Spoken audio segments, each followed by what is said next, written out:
ನನ್ನ ಆವಾಜ್ ಯಾರ ಕಿವಿ ಬೀಳುತ್ತೆ, ಯಾರ ಹೃದಯಕ್ಕೆ ಹೋಗುತ್ತೆ, ಅವರು ಶ್ರೀಮಂತರಾಗ್ತಾರೆ, ಹೃದಯವಂತರಾಗ್ತಾರೆ, ಸುಂದರವಾಗಿ ಆಗ್ತಾರೆ. ಕೇಳಿಸ್ಕೊಂಡವರು ಮಾತ್ರ, ಕೇಳಿಸ್ಕೊಳ್ಳಿಲ್ಲ ಅಂತಂದ್ರೆ ಸರ್ವನಾಶವಾಗಿ ಹೋಗ್ತಾರೆ.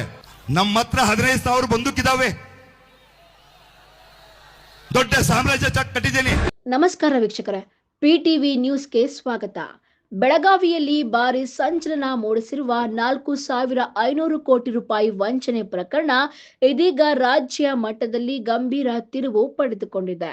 ಸಾವಿರಾರು ಜನರಿಂದ ಹಣ ಸಂಗ್ರಹಿಸಿ ವಂಚನೆ ನಡೆಸಿದ ಆರೋಪ ಕೇಳಿ ಬಂದಿರುವ ಶಿವಂ ಅಸೋಸಿಯೇಟ್ಸ್ ವಿರುದ್ಧ ರಾಜ್ಯ ಸರ್ಕಾರ ಕಠಿಣ ಕ್ರಮಕ್ಕೆ ಮುಂದಾಗಿದ್ದು, ಪ್ರಕರಣವನ್ನು ಇದೀಗ ಸಿಐಡಿಗೆ ವಹಿಸಿ ಆದೇಶ ಹೊರಡಿಸಿದೆ. ಮಾಜಿ ಸೈನಿಕರು ಸೇರಿದಂತೆ ಸಾರ್ವಜನಿಕರು ತಮ್ಮ ಜೀವನದ ಸಂಪೂರ್ಣ ಉಳಿತಾಯವನ್ನೇ ಕಳೆದುಕೊಂಡಿರುವ ಆರೋಪ ಕೇಳಿ ಬಂದಿದ್ದು, ದಾಳಿಯ ವೇಳೆ ಬೆಚ್ಚಿ ಬೀಳಿಸುವ ದಾಖಲೆಗಳು ಪತ್ತೆಯಾಗಿವೆ. ಬೆಳಗಾವಿ ಜಿಲ್ಲೆಯಲ್ಲಿ ಭಾರಿ ಚರ್ಚೆಗೆ ಗ್ರಾಸವಾಗಿರುವ ಬಹುಕೋಟಿ ವಂಚನೆ ಪ್ರಕರಣ ದಿನದಿಂದ ದಿನಕ್ಕೆ ಹೊಸ ತಿರುವು ಪಡೆಯುತ್ತಿದೆ. ಶಿವಂ ಅಸೋಸಿಯೇಟ್ಸ್ ಹೆಸರಿನಲ್ಲಿ ಕಾರ್ಯನಿರ್ವಹಿಸುತ್ತಿದ್ದ ಸಂಸ್ಥೆಯ ಮೂಲಕ ಸಾವಿರಾರು ಜನರಿಂದ ಹಣ ಸಂಗ್ರಹಿಸಿ ವಂಚನೆ ನಡೆಸಲಾಗಿದೆ ಎಂಬ ಆರೋಪ ಇದೀಗ ರಾಜ್ಯ ಸರ್ಕಾರದ ಮಟ್ಟಕ್ಕೂ ತಲುಪಿದೆ.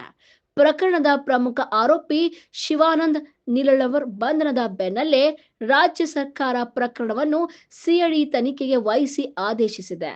ಮಾಜಿ ಸೈನಿಕರು ಹಾಗೂ ಸಾರ್ವಜನಿಕರನ್ನು ಗುರಿಯಾಗಿಸಿಕೊಂಡು ಹೆಚ್ಚಿನ ಬಡ್ಡಿ ದರದ ಆಮಿಷ ಒಡ್ಡಿ ಸಾವಿರಾರು ಕೋಟಿ ರೂಪಾಯಿ ಸಂಗ್ರಹಿಸಲಾಗಿದೆ ಎಂಬ ಗಂಭೀರ ಆರೋಪ ಕೇಳಿಬಂದಿದೆ. ಇನ್ನು ಮಾಹಿತಿಯ ಪ್ರಕಾರ ಸುಮಾರು 40 ರಿಂದ 45 ಸಾವಿರ ಜನರು ಶಿವಂ ಅಸೋಸಿಯೇಟ್ಸ್ನಲ್ಲಿ ಹಣ ಹೂಡಿಕೆ ಮಾಡಿದ್ದು, ಒಟ್ಟು 4,500 ಕೋಟಿ ರೂಪಾಯಿಗೂ ಅಧಿಕ ಹಣ ಸಂಗ್ರಹಿಸಲಾಗಿದೆ ಎನ್ನಲಾಗುತ್ತಿದೆ. ಆದರೆ ಹಣ ಸಂಗ್ರಹಿಸುವ ಸಂದರ್ಭದಲ್ಲಿ ಯಾವುದೇ RBI ಮಾರ್ಗಸೂಚಿಗಳನ್ನು ಪಾಲಿಸಿಲ್ಲ ಎಂಬ ಆರೋಪಗಳು ಮತ್ತಷ್ಟು ಆತಂಕ ಮೂಡಿಸಿವೆ. ಗುರುವಾರ ಮಧ್ಯಾಹ್ನದಿಂದಲೇ ಅಧಿಕಾರಿಗಳು ಶಿವಾನಂದ್ ನಿಲಳವರ್ ಮನೆ, ಕಚೇರಿ ಹಾಗೂ ಅಪಾರ್ಟ್ಮೆಂಟ್ ಸೇರಿ ಹಲವು ಕಡೆಗಳಲ್ಲಿ ಶೋಧ ಕಾರ್ಯ ನಡೆಸಿದ್ದರೂ ದಾಳಿ ವೇಳೆ ಮಹತ್ವದ ದಾಖಲೆಗಳು ಹಾಗೂ ಹಣಕಾಸು ವ್ಯವಹಾರಗಳಿಗೆ ಸಂಬಂಧಿಸಿದಂತೆ ದಾಖಲೆಗಳು ಪತ್ತೆಯಾಗಿರುವುದಾಗಿ ತಿಳಿದು ಬಂದಿದೆ. ಜನರ ಹಣಕ್ಕೆ ತೊಂದರೆ ಆಗಬಾರದು ಎಂಬ ಕಾರಣದಿಂದ ಠೇವಣಿದಾರರ ಹಿತಾಸಕ್ತಿ ಸಂರಕ್ಷಣಾ ಕಾಯ್ದೆಯಡಿ ತನಿಖೆ ನಡೆಸುವಂತೆ ಜಿಲ್ಲಾಧಿಕಾರಿ ಮೊಹಮ್ಮದ್ ರೋಷನ್ ಆದೇಶಿಸಿದ್ದರು. ಬಳಿಕ AC ಶ್ರವಣ್ ಕುಮಾರ್ ನೇತೃತ್ವದಲ್ಲಿ ಸಹಕಾರ ಇಲಾಖೆಯ ಅಧಿಕಾರಿಗಳು ಹಾಗೂ ಸ್ಥಳೀಯ ಪೊಲೀಸರ ಸಹಾಯದಿಂದ ದಾಳಿ ನಡೆಸಲಾಗಿತ್ತು.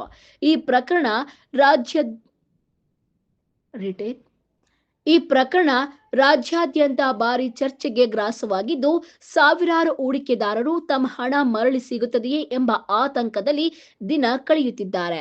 ಇದೀಗ ಸಿಐಡಿ ತನಿಖೆಯಿಂದ ಮತ್ತಷ್ಟು ಸತ್ಯಾಂಶಗಳು ಹೊರಬರುವ ಸಾಧ್ಯತೆ ಇದೆ. ಒಟ್ಟಾರೆ ಸಾವಿರಾರು ಜನರ ಕನಸು ಮತ್ತು ಜೀವನದ ಉಳಿತಾಯದ ಜೊತೆ ಆಟವಾಡಿದ ಆರೋಪ ಇದೀಗ ರಾಜ್ಯ ಮಟ್ಟದ ತನಿಖೆಗೆ ತಲುಪಿದೆ. ಸಿಐಡಿ ತನಿಖೆ ಯಾವ ಸತ್ಯಗಳನ್ನು ಬಹಿರಂಗ ಪಡಿಸುತ್ತದೆ ಎಂಬುದನ್ನು ಕಾದು ನೋಡಬೇಕಾಗಿದೆ.